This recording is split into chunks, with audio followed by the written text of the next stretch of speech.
I feel like my camera's having a hard time focusing on my face because of Godzilla behind me.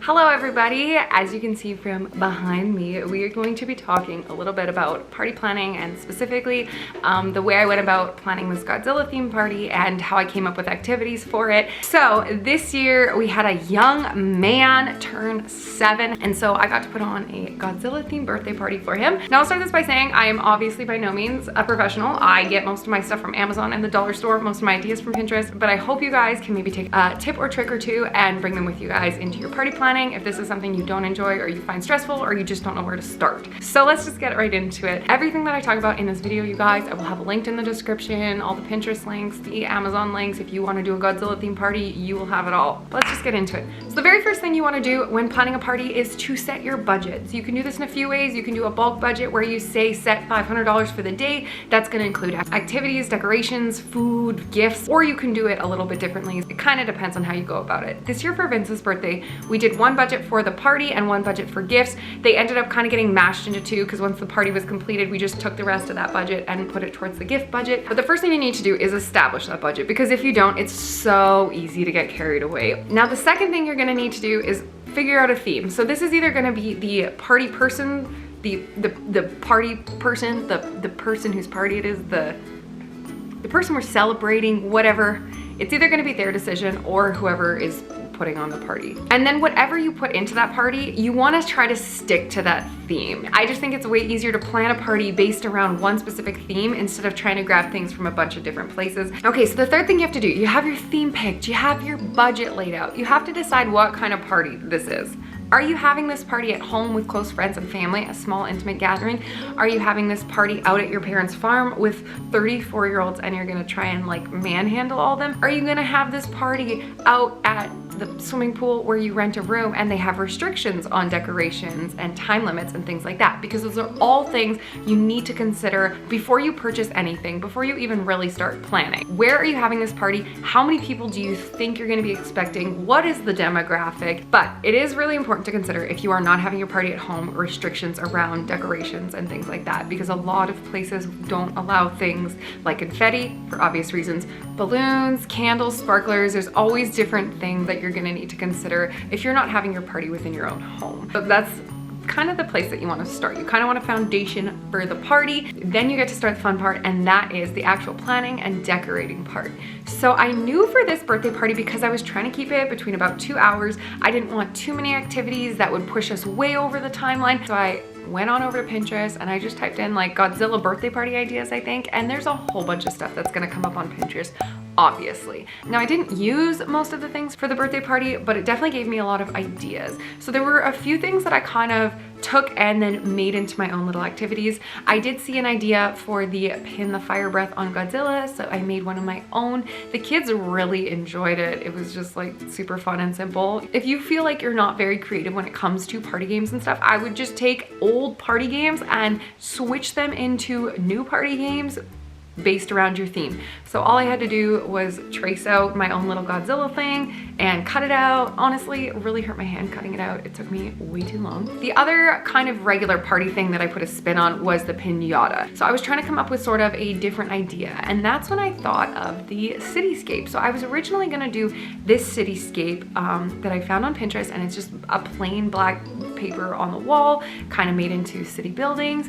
And the reason I wanted to do that is because I just thought it would fit better. We don't have a very big home, and when we get a lot of people in it for activities and stuff, we definitely don't have extra space for there to be like boxes and stuff everywhere. So I had seen two cityscapes, this one with the boxes and then the one with the black paper on the wall, and I was gonna go with the black paper on the wall, and I already had two pieces of the black paper that I was gonna kind of try first to see how they'd work out. I ended up making those black papers into the Godzilla pin the atomic heat breath on him thing. So then I wasn't gonna make a cityscape at all. But then I thought, Scavenger Hunt? So what I did was I took a bunch of old boxes, most of them were from Costco, and I just took some basic craft paper that I got from Staples, and I just wrapped them, taped them, painted some windows on with some black acrylic paint, and then I had my mother-in-law write up a few different hints to get from each one box to the next, and the final box had their candy in it. So it was the piñata style game. They still got candy, and they smashed the box open at the end as if it was a piñata. They did not need my direction for that. They just went full blast. Kids are crazy. That's how I did my cityscape. So instead of the decorations, that turned into an activity. So I had 2 decorations that also kind of doubled as activities. Now I will say, for pretty much any theme party, if you go on Amazon and type in like Godzilla party decorations, there's gonna be a whole bunch of stuff that comes up, and from there you just kind of decide what you want. The decorations this year that I actually purchased, they were all purchased on Amazon. So I purchased a pack of 10 little Godzilla miniature figurines, and I purchased these because A, they were relatively cheap, and B, I figured they would double as toys after. I also ordered obviously the giant poster that's behind me, and it really definitely made the whole room feel like a Godzilla themed party. It definitely wasn't my most decorated party. We always have napkins and plates left over after parties. I used to get plates and napkins that were themed to parties, but more recently I've decided to just purchase black plates and napkins, because then no matter what, the next party we can always just add the ones we have left over from the previous party, as well as purchase new black ones, because it's just a really neutral color. Now, activities. Let's talk about activities. So I already mentioned the Pin the Atomic Heat Breath on Godzilla and the Cityscape candy box hunt we did. And then the last thing we did, the big activity we did, was a paint night. Now Vince is extremely artistic. I hit up Pinterest and I searched Godzilla themed paint night. Turns out there is not much of a demographic for it, because only one came up, and I will link it down below, but it was a really fast speed video. So I kind of had to wing it, but it cost me barely anything to do the activity. I think I went out and bought about 20 canvases from the dollar store, as well as a couple of colors of paint that we needed and a few extra paintbrushes, and that was really all we needed. We didn't use paint trays. I cut up some old egg cartons. The paintbrushes were really cheap and they were from Walmart. Everybody had a ton of fun, and it took way longer than I anticipated, but it was definitely a great party activity because everybody was involved. And the paint nights are fun because you don't necessarily have to be good at them for it to turn out okay. They're relatively easy to follow instructions, and it was a very specific to the theme activity. So that was the last activity we did. Anyways, those are my few tips from this party. I hope you guys enjoyed this video. If you did, give it a thumbs up. Comment down below what your last party you put together was. But yeah, I feel like I've learned more recently that it's often easier to just make the theme your own instead of trying to buy the theme. I don't know if that made any sense.